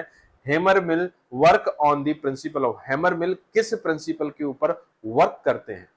चलिए ऑप्शंस देखते हैं। Option A impact, option B attrition, option C cutting and option D compression. तो इंपैक्ट, अट्रीशन, कटिंग, कंप्रेशन, ये बहुत सारे वर्किंग प्रिंसिपल होते हैं जो अलग अलग मिल्स फॉलो करते हैं। लेकिन दोस्तों हैमर मिल के बारे में पर्टिकुलरली अगर हम बात करें, हैमर मिल जैसे कि सपोज करिए पार्टिकल है, और इस पार्टिकल पर जो हैमर, हैमर जैसे इस तरीके आपने हैमर देखा, हथौड़ा देखा हो, किसी चीज के ऊपर अपन उसको हम किसी चीज के ऊपर डालते हैं, किसी किसी चीज के ऊपर हम उसको पटकते हैं, तो क्या आता है आपको, इंपैक्ट आता है। उस प्रोसेस को बोलते हैं इंपैक्ट। तो ये जैसे जो आपका हैमर मिल है उसको किसी सब्सटेंस जिसको आपको मिल करना है उसके ऊपर हम हैमर करेंगे, तो क्या कौन सा फोर्स लगेगा, इंपैक्ट फोर्स लगेगा। मतलब वर्किंग प्रिंसिपल हैमर मिल का क्या हो जाता है दोस्तों, इंपैक्ट हो जाता है। तो यहां पर इस क्वेश्चन का आंसर ना तो अट्रीशन होगा, ना कटिंग होगा, ना कंप्रेशन। तो कंप्रेशन अभी आपने रोलर मिल का देखा, कटिंग कटर मिल का देखा। अट्रीशन जो होता है, अट्रीशन फ्लूइड एनर्जी मिल का और बॉल मिल का बेसिक प्रिंसिपल होता है, हालांकि उसमें इंपैक्ट भी होता है। लेकिन इंपैक्ट बारे में बात करें, अगर अकेला इंपैक्ट देखें तो हैमर मिल का प्योरली इंपैक्ट होगा आंसर। चलिए A is the right answer. और आप देख सकते हैं यहाँ पर जिस तरीके से हैमर मिल का जो प्रिंसिपल, इस तरीके से आप देख सकते हैं यहाँ पर कि आपका फीड है, इस मटेरियल को आपको मिल करना है, इसको यहाँ से गुजारा, और इस पर ये मिलिंग चैम्बर और हैमर कंटिन्यूअसली इंपैक्ट करते हैं मटेरियल के ऊपर, सब्सटेंस के ऊपर, वो आपका मिल्ड होकर नीचे की तरफ पहुंच जाता है। चलिए आगे बढ़ चलते हैं, नेक्स्ट क्वेश्चन की तरफ चलते हैं। क्वेश्चन नंबर होने जा रहा है हमारा, क्वेश्चन नंबर होने जा रहा है हमारा 21। लेकिन उससे पहले इंपॉर्टेंट इंफॉर्मेशन, जीडीसी लेकर आए हैं एक और बैच जो कि फार्मासिस्ट एस्पिरेंट्स के लिए ही है। जी हाँ दोस्तों, इससे पहले मैंने आपको बताया था कि आरआरबी फार्मासिस्ट का क्रैश कोर्स का बैच शुरू हो चुका है। उसी तरीके से आपको बताना चाहूंगा कि जीडीसी ने एक नया बैच भी लॉन्च किया है जो कि डिफरेंट फार्मासिस्ट एग्जाम्स के, different all India pharmacist exams के लिए आपको तैयार करेगा। दोस्तों इसका प्राइस वही है जो आरआरबी फार्मासिस्ट का था, 2999। फीचर्स भी वही सब कुछ है। इसमें बैच को ज्वाइन करने पर आपको फ्री मैराथन क्लासेस मिलेंगी जो कि एवरी नाइट 9 PM पर हमारे जीडीसी क्लासेस ऐप पर आपको दिखेंगी। आप उसको ज्वाइन कर सकते हैं दोस्तों। ये स्पेशली अगर हम बात करें तो बिहार और DSSB फार्मासिस्ट एग्जाम्स के लिए ये आपका बैच है। और इसके अलावा दूसरे स्टेट्स लेवल के एग्जाम्स और ESIC, रेलवे, एम्स जैसे कई नेशनल लेवल के फार्मासिस्ट एग्जाम की भी तैयारी आप इसमें कर सकते हैं दोस्तों। अभी समय है आपके पास, जल्दी से जल्दी इस बैच को ज्वाइन कर अपनी तैयारी को एनहांस कर सकते हैं। चलिए दोस्तों क्वेश्चन नंबर 21 पर आ गए। बेहद ही simple question. Freeze drying is based on the principle of. देखिए दोस्तों ये क्वेश्चन लिया गया है आपका किससे, ड्राइंग प्रिंसिपल से, ड्राइंग मैकेनिज्म से, ड्राइंग प्रोसेस से। तो ड्राइंग प्रोसेस क्या होती है, वह प्रोसेस होती है जिसमें किसी सब्सटेंस का आप लिक्विड पार्ट पूरी तरह से रिमूव कर देते हो, तो उस प्रोसेस को बोलते हैं हम ड्राइंग प्रोसेस। तो दोस्तों यहाँ पर अगर बात करें, जैसे कि आपका ये मटेरियल है कोई, इसमें आपका सॉलिड और लिक्विड दोनों पार्ट प्रेजेंट है, तो आप ड्राइंग के थ्रू क्या कर दोगे, आप लिक्विड को आप रिमूव कर दोगे। तो ड्राइंग बेसिकली टेम्परेचर का खेल है, पूरा का पूरा टेम्परेचर आप चेंज करोगे तो ड्राइंग आपको मिलेगी। तो यहाँ पर क्या होता है कि आप टेम्परेचर देखकर सब्सटेंस को ड्राई करते हो, लेकिन क्या होता है, एक प्रॉब्लम होती है। कुछ ऐसे सब्सटेंस रहते हैं जो कि थर्मोलेबाइल होते हैं। कैसे, थर्मोलेबाइल, हीट सेंसिटिव, जो कि हाई टेम्परेचर पर डिस्ट्रॉय हो सकते हैं, खराब हो सकते हैं। आपने देखा भी होगा बहुत सारे सब्सटेंसेस होते हैं जो कि किस नेचर के होते हैं, आपके थर्मोलेबाइल होते हैं, थर्मो सेंसिटिव भी कहते हैं इनको। तो दोस्तों इस टाइप के सब्सटेंस को यदि आपको क्या करना है, ड्राइंग करना है, तो उसके लिए आपके लिए बेस्ट सुटेबल मेथड होती है फ्रीज ड्राइंग। मतलब यहां पर लो टेम्परेचर पर ले जाकर प्रोडक्ट का जो लिक्विड पार्ट होता है उसको रिमूव करते हैं। इस प्रोसेस को हम लायोफिलाइजेशन के नाम से भी जानते हैं, इस प्रोसेस को हम जेल्सिकेशन के नाम से भी जानते हैं। तो दोस्तों यहाँ पर बहुत सारे नाम होते हैं इसके फ्रीज ड्राइंग के, जैसे हमने देखा लायोफिलाइजेशन, जेल्सिकेशन, ये सिनोनिम्स है, इनसे क्वेश्चन भी पूछ लिए जाते हैं। लेकिन कुल मिला के बात यहाँ पर यह पूछा गया है कि फ्रीज ड्राइंग जो होती है उसका बेसिक प्रिंसिपल क्या होता है। ये प्रिंसिपल हमें पढ़ना जरूरी है, जानना जरूरी है।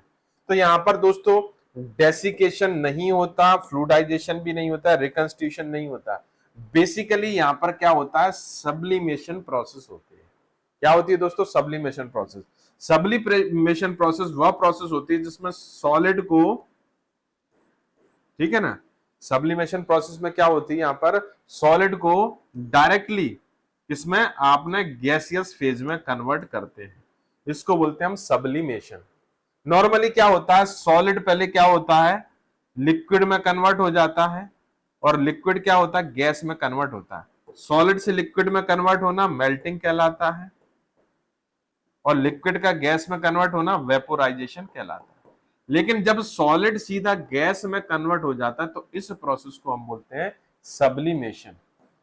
तो दोस्तों यहाँ पर पूरे प्रोडक्ट को लो टेम्परेचर पर लेकर आते हैं, फ्रीजिंग टेम्परेचर पर लेके आते हैं, और इसके लिक्विड पार्ट जो आपका जो लिक्विड पार्ट है उसको, जिसको फ्रीज स्टेट में लेकर आ गए हैं, सॉलिड स्टेट में लेकर आ गए हैं, उसको सबलाइम्ड कर देते हैं, डायरेक्टली गैस में कन्वर्ट कर देते हैं, इसके थ्रू ये रिमूव हो जाता है। तो मतलब यहाँ पर फ्रीज ड्राइंग के लिए आप कौन सा प्रिंसिपल यूज करते हो, सब्लिमेशन प्रिंसिपल यूज करते हो।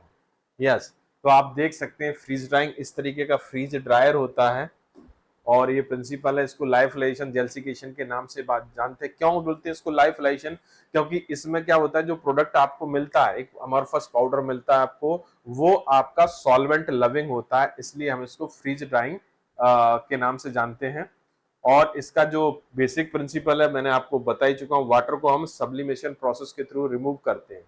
पहले क्या करते हैं, वाटर को आप सॉलिड फॉर्म में कन्वर्ट करते हैं, फिर उसको वेपर फॉर्म में कन्वर्ट कर दिया जाता है। चलिए आगे बढ़ते हैं। नेक्स्ट क्वेश्चन पर आते हैं, क्वेश्चन नंबर 22। ये मिक्सिंग से लिया गया क्वेश्चन है दोस्तों, ध्यान से देखेंगे। Convecting mixing is also called, different type की मिक्सिंग होती है, macro mixing, share mixing, diffusion mixing, micro mixing. तो कन्वेक्टिव मिक्सिंग भी इनमें से एक टाइप की मिक्सिंग होगी दोस्तों। मैक्रो मिक्सिंग को हम, ध्यान दीजिएगा दोस्तों, मैक्रो मिक्सिंग को हम कन्वेक्टिव मिक्सिंग के नाम से जानते हैं। तो यहां पर आंसर क्या हो जाएगा, ए इज द राइट आंसर। तो आप देख सकते हैं दोस्तों, यहां पर डिस्क्रिप्शन के बारे में बात करें तो कन्वेक्टिव मिक्सिंग में क्या होता है कि यदि हम मिक्सिंग करते हैं तो पार्टिकल का जो एक एरिया होता है, पार्टिकल से होते हैं, उसका लार्ज मास जो होता है वो एक पार्ट से दूसरे पार्ट में मूव करता है by the process of convecting mixing. मतलब पूरा का पूरा एक, जैसे हम किस चीज को मिक्स कर रहे हैं, सपोज यहाँ पर ये मास है आपका, पाउडर मास है और ये पाउडर मास है, तो यहाँ पर मिक्सिंग करेंगे तो पूरा का पूरा एक पार्ट दूसरे पार्ट में पूरी तरह से मिक्स होगा, मतलब लार्ज पार्ट मिक्स हो रहा है, इसको कन्वेक्टिव बोलते हैं। ठीक है, दूसरे आपके शेयर मिक्सिंग और डिफ्यूजन मिक्सिंग भी होते हैं। ओके, चलिए अब आगे बढ़ चलते हैं दोस्तों, क्वेश्चन नेक्स्ट क्वेश्चन की तरफ चलते हैं हम। नेक्स्ट क्वेश्चन क्या कहता है, question number 23। Lyophilization is the another name of, question number 21 में इसके बारे में ऑलरेडी काफी कुछ डिस्कस किया था, अब आपको सीधा सीधा आंसर भी मिल जाएगा। लाइफलाइशन को हम ट्राइचुरेशन जी नहीं, नीडिंग जी नहीं, सेडिमेंटेशन बिल्कुल नहीं, लाइफलाइशन को हम फ्रीज ड्राइंग के नाम से जानते हैं। किस नाम से जानते हैं दोस्तों, freeze drying. Freeze drying process वह प्रोसेस होती है जिसमें हम लिक्विड किसी प्रिपरेशन को या किसी सब्सटेंस को ड्राई करते हैं लो टेम्परेचर पर ले जाकर, क्योंकि उसमें जो ड्रग है या सब्सटेंस है वो आपका हाई टेम्परेचर पर क्या हो सकता है, खराब हो सकता है, डिस्ट्रॉय हो सकता है, डिग्रेड हो सकता है, कंटामिनेट हो सकता है। इसलिए हम क्या करते हैं, इसमें जो लिक्विड पार्ट है, देखिए इसमें कोई भी सब्सटेंस को जब हम ड्राई करते हैं तो लिक्विड पार्ट को रिमूव करते हैं। तो यहाँ पर नॉर्मली लिक्विड पार्ट अगर मान लीजिए आपका वाटर है, तो वाटर को आप लो टेम्परेचर पर, फ्रीजिंग टेम्परेचर पर ले जाओगे, सॉलिडिफाइड करोगे, फिर उसको डायरेक्टली सब्लाइम्ड करके सब्लिमेशन प्रोसेस के थ्रू उसको रिमूव करोगे, तो फ्रीज ड्राइंग प्रोसेस ही लाइफलाइशन या जेल्सिफिकेशन कहलाती है। चलिए आंसर हमें मिल चुका है, आंसर बी है। और आगे देखते हैं इसका डिस्क्रिप्शन, जो कि ऑलरेडी हम लोग डिस्कस कर चुके हैं पहले के क्वेश्चंस में। आगे बात करते हैं, question number 24। Blood plasma and blood serum preparation are dried by, ये भी बड़ा अच्छा क्वेश्चन है। इसमें देखिए बहुत हमें याद करना पड़ता है बहुत सारी चीजों की, इसके लिए ये ड्रायर यूज करते हैं, इसके लिए वो ड्रायर यूज करते हैं, लेकिन मैं आपको बताऊं सोफिस्टिकेटेड प्रिपरेशन या ऐसी प्रिपरेशन जो कि हाई टेम्परेचर पर, हाई टेम्परेचर पर कैसा आपका डिस्ट्रॉय हो जाती है, खराब हो जाती है, डिग्रेड हो जाती है। देखिए कई तरह के प्रोडक्ट्स होते हैं, कुछ प्रोडक्ट ऐसे होते हैं हाई टेम्परेचर पर स्टेबल होते हैं, कुछ प्रोडक्ट ऐसे होते हैं हाई टेम्परेचर पर खराब हो सकते हैं। तो ऐसे प्रोडक्ट जो कि हाई टेम्परेचर पर डिस्ट्रॉय हो जाते हैं, तो उसके लिए हमें ऐसी मेथड यूज करनी पड़ेगी जो कि जिसमें आपका मटेरियल लो टेम्परेचर पर ही ड्राई हो जाए। ब्लड प्लाज्मा और ब्लड सीरम कुछ ऐसे प्रोडक्ट होते हैं जो कि थर्मोलेबाइल कैटेगरी में आते हैं। तो उसके लिए आप ना तो स्प्रे ड्रायर, ना फ्लूडाइज्ड बेड ड्रायर, ना ही वैक्यूम ड्रायर, इसके लिए बेस्ट सुटेबल जो ड्रायर होगा हमारे पास वो कौन सा होगा दोस्तों, फ्रीज ड्रायर। फ्रीज ड्रायर क्यों होगा, क्योंकि फ्रीज ड्राइंग में क्या होता है, टेम्परेचर बढ़ाते नहीं, टेम्परेचर कम करते हैं। तो यहाँ पर जो आपका ब्लड सेल्स हैं या ब्लड कंपोनेंट है, प्रोटीन्स हैं, वो खराब होने से बच जाएंगे। यदि इनको वैक्यूम ड्राइंग, स्प्रे ड्राइंग या फ्लूडाइज्ड बेड ड्राइंग करेंगे तो यहाँ पर हमें कहीं ना कहीं टेम्परेचर यूज करना पड़ेगा, हाई टेम्परेचर यूज करना पड़ेगा। तो ये प्रोडक्ट आपके डिस्ट्रॉय हो सकते हैं, प्रोडक्ट आपके खराब हो सकते हैं। इसलिए इस टाइप की प्रिपरेशन के लिए, हार्मोन प्रिपरेशन के लिए, विटामिन प्रिपरेशन के लिए, बायोलॉजिकल प्रिपरेशन के लिए जो आप ड्रायर यूज करते हो, बेसिकली फ्रीज ड्रायर यूज करते हो। आंसर हमें मिल चुका है दोस्तों। चलिए A is the right answer. और आप देख सकते हैं blood plasma, bacterial and viral culture, human tissues, antibiotic, plant extracts, stored vitamin, enzymes, इन सब के लिए जो कि सोफिस्टिकेटेड प्रिपरेशन है, हीट सेंसिटिव प्रिपरेशन है, हीट लेबाइल प्रिपरेशन, उनके लिए आप इनको यूज कर सकते हो, इसको फ्रीज ड्राइंग मेथड को। चलिए, dryer used for the production of milk powder, ये भी बहुत अच्छा क्वेश्चन है। मिल्क पाउडर को प्रोड्यूस करना है तो उसके लिए ना तो ड्रम ड्रायर बेसिकली सस्पेंशन के ड्राइंग के लिए हम यूज करते हैं। ट्रे ड्रायर जो होता है आपके कैप्सूल और टैबलेट की ड्राइंग के लिए हम यूज करते हैं। टनल ड्रायर भी एक ट्रे ड्रायर का एक तरीके से, ट्रे ड्रायर और टनल ड्रायर लगभग एक ही चीज होती है, टैबलेट कैप्सूल के लिए यूज करते हैं, मतलब सॉलिड सब्सटेंस के लिए यूज करते हैं। लेकिन यदि बात हो रही है मिल्क की, तो मिल्क के लिए विशेष रूप से या स्पेशली यूज करेंगे हम स्प्रे ड्रायर। कौन सा दोस्तों? Spray dryer. तो आंसर क्या हो जाएगा यहाँ पर? सी। 25 का आंसर हो जाएगा सी, स्प्रे ड्रायर। आप देख सकते हैं यहाँ पर डिफरेंट टाइप की प्रिपरेशंस हैं जो कि स्प्रे ड्रायर का यूज करके हम ड्राइंग करते हैं। तो उसमें आपका देख सकते हैं कि acacia, adrenaline, bacitracin, barium sulphate, blood, boric acid, calcium sulphate, chloramphenicol, citric acid, coffee extract, detergent, dextran extract, ferrous sulphate injection, fruit juice, gelatin, hexamine, hormone, lactose, methyl cellulose और मिल्क आपका स्पेशली क्या होता है? आपका dry होता है। चलिए question number 26। Following equipment is not use for the mixing of solid. Not use the mixing of solid. Solid की मिक्सिंग के लिए यूज नहीं होता। टम्बलर मिक्सचर यूज होता है specially, double cone blender use होता है, एयर मिक्सचर यूज होता है। लेकिन अगर पैडल मिक्सचर को देखें, पैडल मिक्सचर लिक्विड लिक्विड की मिक्सिंग के लिए यूज करते हैं, लिक्विड सब्सटेंस की मिक्सिंग के लिए करते हैं। किसका? पैडल मिक्सचर का यूज। तो दोस्तों यहां पर आंसर क्या हो जाएगा? डी। चलिए देखते हैं यहां पर। ओके, ये देखिए पॉसिबल डिस्क्रिप्शन है, आप देख सकते हैं। तो हमें ये थोड़ा सा देखना पड़ेगा यहाँ पर।